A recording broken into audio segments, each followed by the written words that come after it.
মুক্তার মালাটা অনেক সুন্দর লাগছে। তোর মুক্তার মালা আমি ছিঁড়ে ফেলবো। ঝিলিক, তুমি মালাটা ছিঁড়ে ফেললে কেন? আমার যা মনে চায় আমি তাই করব। অসভ্য একটা। চুমকি, আমাকে মুক্তাগুলো তুলে দাও তো। সেদিন তুমি কি রেডি হয়েছো? আমার মালাটা ছিঁড়ে গেছে। কি করে হলো এটা? কিভাবে ছিঁড়ে ফেললে? আমি তোমাকে বারবার বলেছি মুক্তার মালাটা এখন তুমি পড়ো না।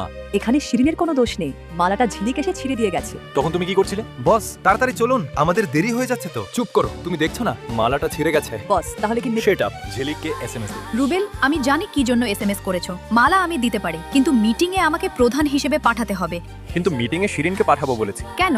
আমি গেলে অসুবিধাটা কোথায়? শিরিন, তাহলে সেখানে ঝিলিককে পাঠাচ্ছি, তোমাকে আর যেতে হবে না। ঝিলিক, তুমি তাড়াতাড়ি রেডি হয়ে নাও। আর হ্যাঁ শিরিন, তুমি এখন বাড়ি যাও। বস, এটা কি আপনি ঠিক করলেন? চুমকি, তুমি আমার সঙ্গে আসো তো।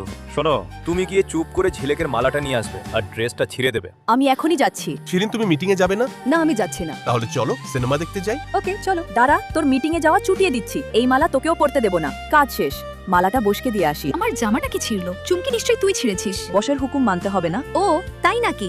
রুবেল, তুমি শিখিয়ে দিয়েছো। হ্যাঁ, চুমকি যা করেছে ভালোই করেছে, এটাই উচিত ছিল। ও তাহলে তোমরা সব যুক্তি করে করেছো? মিটিং এ যাবি না? মালাটা নিয়ে আমার লকারে রেখে দাও। তুই একটা বাজে মেয়ে, আমার কোম্পানিতে আর আসবি না বলে দিলাম। বন্ধুরা, ভিডিওর পার্ট 2 পেতে চ্যানেলটি এখনই সাবস্ক্রাইব করুন।